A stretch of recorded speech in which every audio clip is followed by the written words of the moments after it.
कि फैसलाबाद के एक इलाके में होने वाला वाक़या जिसमें एक बिजनेसमैन अपनी दोनों साथ रहने वाली बीवियों को भी जान से मार देता है, अपनी सगी औलाद को भी जान से मार देता है, उसके बाद वो खुद भी खुदकुशी कर लेता है। अस्सलाम वालेकुम जी, लाहौरी जलवा के साथ मैं हूं फ़हाद हसन। नाज़रीन, फैसलाबाद में होने वाला एक वाक़या जिसमें एक बिजनेसमैन अपनी दोनों साथ रहने वाली बीवियों को जान से मार देता है और अपने सगी औलाद को फायर करके जान से मार देता है और उसके बाद खुद भी खुदकुशी कर लेता है। नाज़रीन, इस वाक़े की क्या तहकीक है? इस वक्त मैं मौजूद हूँ एडवोकेट फैसल जट साहब के पास। इनसे जानते हैं कि आखिर इस वाक़े के बारे में क्या कहेंगे। क्या वाकई ही ये खुदकुशी थी या फिर कोई प्लानिंग के तहत उनको मारा गया? अस्सलाम वालेकुम फैसल जी। वालेकुम सलाम सर, कैसे हैं आप? जी ठीक है। जनाब वाला, ये बताइएगा कि फैसलाबाद के एक इलाके में होने वाला वाक़या जिसमें एक बिजनेसमैन अपनी दोनों साथ रहने वाली बीवियों को भी जान से मार देता है, अपनी सगी औलाद को भी जान से मार देता है, उसके बाद वो खुद भी खुदकुशी कर लेता है। इस वाक़े के बारे में क्या कहना चाहेंगे आप? जी, बिस्मिल्लाहिर्रहमानिर्रहीम। सबसे पहले तो ये बहुत अफसोसनाक, होलनाक, दहशतनाक और मैं पता नहीं क्या क्या कहूँ कि ये वो वाक़या है कि जिससे लोगों के अंदर एक तशवीश का जो बहुत ज़्यादा इजहार किया जा रहा है। और मैं ख़ुद ये जब मैंने वाक़या सुना तो मुझे बड़ा ही अफसोस हुआ कि एक बाप अपनी बीवियों को और अपने बच्चों को कैसे गोली मार सकता है। कैसा उसका जिगरा हुआ होगा कि जनाब मैं इनको मार दूँ, फिर अपनी बीवियों को मार दूँ, फिर अपने आप को भी उसने मार दिया। तो कहा तो यही जा रहा है कि ख़ुदकुशी है, लेकिन अभी इसके पीछे हक़ाइक़ जब इकट्ठे होंगे, जब इन्वेस्टिगेशन होगी तो उसके बाद पता चलेगा कि क्या हुआ, क्या ये वाकई खुदकुशी थी या वाकई ये मर्डर था। एक्चुअली तो ये मर्डर्स प्लस खुदकुशी है, तो ये मर्डर भी हुए फिर खुदकुशी की उसने। तो ये क्यों हुआ, क्या वजह हुई? लोग तो यही बता रहे हैं, जो सुनने में आ रहा है कि जनाब उसके ऊपर बड़ा कर्जा चढ़ गया था और वो बिजनेसमैन था, शहाना लाइफ थी। एज़ कम्पेयर्ड अगर इसके हम बदले में देखें कि गरीब लोग जिनके पास खाने के लिए पैसे नहीं होते, रहने के लिए जगह नहीं होती, पहनने के लिए कपड़ा नहीं होता, उन बेचारों के सर पे छत नहीं होती, तो वो खुदकुशी करते हैं तो समझ आती है। तो आप ये अंदाज़ा करें कि हमारे पाकिस्तानी शहरी के बिजनेसमैन होते हुए जो करोड़ों रुपए उनकी अकाउंट्स में होते हैं, अरबों रुपए के बिज़नेस होते हैं, घर अपने ज़ाती होते हैं, जनाब वो इस तरह की हरकत करें तो ये समझ से बाहर है कि पैसे वाले लोग भी तंग आके खुदकुशी करते हैं। तो ये पहली दफ़ा हमने सुना है। ये वाक़या सुन के तो मैं समझता हूँ कि अब अमीर लोग भी, मतलब मैं ये सोचता हूँ कि अगर पैसे भी आ जाएं तो फिर भी इंसान खुश नहीं, यानी कि इंसान किसी भी हाल में खुश नहीं है।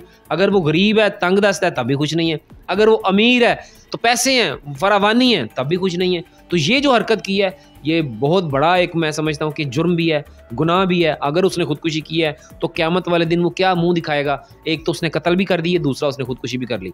खुदकुशी वैसे भी इस्लाम में हराम है, तो खुदकुशी जो उसने कर ली है तो जन्नत में तो कभी भी नहीं ज़िंदगी में नहीं जाएगा और सारी ज़िंदगी उसकी रूह तड़पती रहेगी अगर उसने खुदकुशी की है। बेहतर हो गया। फैसल साहब, यही बताइएगा कि निशाताबाद फैसलाबाद का थाना, जिसके SHO वसीम साहब की तरफ से ये बयान आया है, जैसे कि इन्वेस्टिगेशन की है, इन्वेस्टिगेशन में कुछ चीज़ें मंजर आम पर आई है, जिसमें यह बताया गया है कि 2 बीवियाँ थी इस शहरी की, बिजनेसमैन की 2 बीवियाँ थी। दोनों बीवियों को अलग अलग घर लेकर दिया था और दूसरी बीवी को स्पेशल पहले घर में बुलवाया है, अपने बच्चों के साथ वहाँ पर बुलवाया है। उसके बाद ये वक़ूआ हुआ है। क्या कहना चाहेंगे आप? ये देखें, ये जो उसने बुलवा के ये काम किया है तो मैं समझता हूँ कि ये पता नहीं उसकी ज़हनी मर्ज़ था या कोई उसके जहन में कोई बीमारी थी। ये जो लोग ख़ुदकुशी करते हैं या किसी को कत्ल करते हैं या गोली चलाते हैं, या गोली चलाने की इतनी उनमें हिम्मत होती है कि अपनों को गोली मारें, तो चलो गैर को मारना तो हो रहा, अपनों को मारना, जो अपने औलाद है उसको मारना, मैं समझता हूँ ये सांप से ज़्यादा कम तो नहीं है। ये कोई ऐसा सांप था कि जिसने अपनी ही औलाद को खा गया और अपनी ही बीवियों को मार दिया। मैं समझता हूँ कि ये मेरी तो समझ से बाहर है कि वो कैसा बिजनेसमैन था, कैसे उसकी लाइफ गुजरी, उसके रिश्तेदार कैसे थे, घर में उसके क्या माहौल था, बीवियों को अलग घर लेके दिए हुए थे, तो फिर वो गरीब तो नहीं था। अगर वो तंग भी था तो बिजनेसमैन के ऊपर अगर कारोबार होता है तो उतार चढ़ाव आ जाते हैं, बंदा नीचे आ जाता है, सलाम आते हैं उसमें काम में। इसका मतलब ये तो नहीं कि आप अपनी फैमिली को मार दो, बच्चों को मार दो यार। फैसल साहब, ये बताइएगा कि अगर मारना था तो पूरे मेंबर्स को भी मार सकते थे, जैसा कि ऊपर वाले पोर्शन में उसका भाई और उसकी भाभी रहती थी, उसकी वालिदा भी साथ रहती थी, ड्राइवर या मुलाजिम भी उनके साथ रहता था। मुलाजिम की जानिब से ये बताया गया कि वालिदा को स्पेशल इन्होंने भिजवाया है किसी और के घर। मुझे स्पेशल कहा गया कि जब तक मैं ना कहूँ वालिदा को यहाँ पर नहीं लेकर आना। ये सारे पॉइंट्स, ये सारे नुक्ता अगर की बात की जाए, क्या वाकई लगता है कि इसने खुदकुशी की है या फिर कुछ ऐसा प्लान किया गया है? देखें, अगर तो कुछ शवाहिद हैं जिनकी बिना पर सुना गया है कि वॉइस मैसेज भी हैं को व्हाट्सएप पे जो उसने अपने सबको किए, रिश्तेदारों को भी किए, दोस्तों को भी किया, तो इससे लग रहा है कि उस बंदे ने काम किया है। लेकिन उसके जहन में क्या बीमारी थी, क्या मर्ज़ था, क्या तकलीफ़ थी कि वो इस नहज पर आ गया कि उसने अपने अपनों को ख़त्म कर दिया। तो मेरा ये ख्याल है कि वो एक बहुत बड़ी बीमारी में मुब्तला था। वो अपनी बीमारी का इलाज नहीं करवा सका, जिस वजह से उसने अपने बच्चों को और बीवी को मार दिया। लेकिन एक घर में ऊपर वाले पोर्शन में इसकी भाई की बीवी, इसकी भाभी रहती थी, लेकिन उसको इस चीज़ का इल्म तक ना हो सका। क्या कहना चाहेंगे इस बारे में?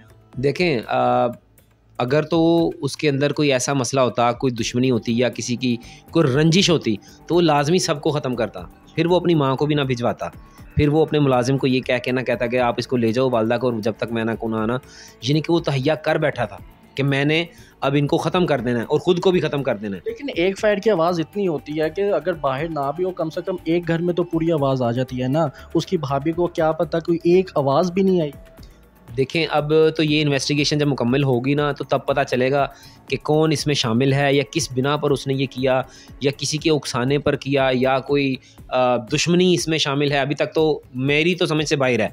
ये जब इन्वेस्टिगेशन होगी, रिपोर्ट्स आएंगी, उस बंदे ने ख़ुद को अपने कहाँ गोली मारी, बाकी बच्चों को कहाँ गोली मारी, या उनके गले दबाए, वो सारी चीज़ें जब सामने आएंगी ना, तो वाज़ेह हो जाएगा कि ये मर्डर था, ये सब मर्डर्स थे। निशाताबाद SHO की जानिब से तफ्तीश की गई, जिसमें यह बताया गया कि जिस्म की हरकत नहीं नज़र आई, तकिया रख कर या फिर हेड शूट उनको किया गया, चादरों को फोल्ड करके हेड शूट किया गया।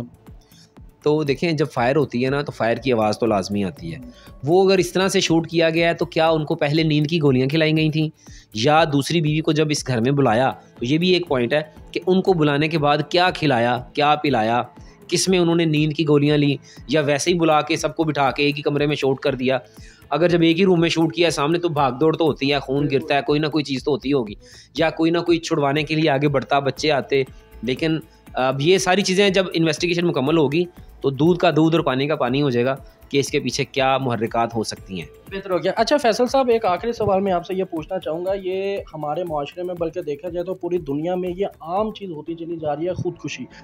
पाकिस्तान में पहले कम थी, आहिस्ता आहिस्ता बढ़ती गई, लेकिन सोशल मीडिया ने इसको मंजर आम पर लाने का तहिया कर लिया, फैसला कर लिया। अब सोशल मीडिया पे बहुत ज़्यादा मंजर आम पर कुछ वीडियोज़ आती है, कुछ वाक़यात आते हैं, लोग खुदकुशी की तरफ बहुत ज़्यादा गामज़न हो रहे हैं, बहुत ज़्यादा खुदकुशियाँ होने लग गई हैं। इसकी क्या वजह समझते हैं और कैसे इस चीज़ को कंट्रोल किया जा सकता है? देखें, खुदकुशी जो है ये तब इंसान सोचता है अपने आप को मारने का, क्योंकि लोग किसी को मारना आसान है बनिस्बत कि आप अपने आप को मारें। तो जो अपने आप को मारने का तहैया कर लेता है, वो कितना दुनिया से मायूस हो जाता है।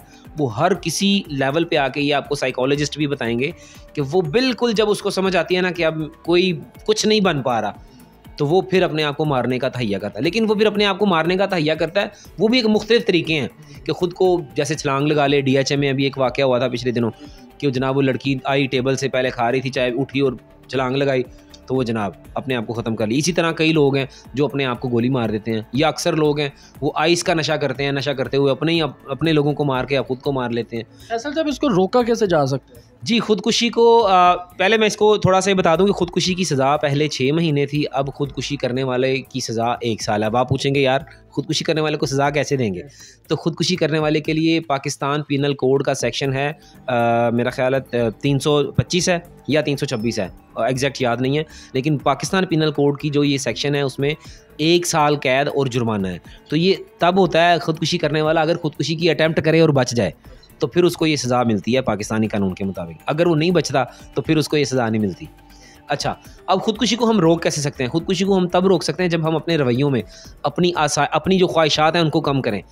एक्सपेक्टेशंस जो हम दूसरों से लगाते हैं उनको कम करें और अपने ज़ोरे बाजू पर काम ज़िंदगी को गुजारना सीखें। ख्वाह वो औरत है, ख्वाह लड़की है, ख्वाह बच्ची है, ख्वाह आदमी है, मर्द है, कोई भी है, किसी भी शोबे से ताल्लुक़ रखता है, वो अपनी ज़िंदगी उस दायरे में, जब हम अल्लाह का शुक्र अदा करना शुरू कर देंगे ना, तो फिर कोई भी खुदकुशी नहीं करेगा।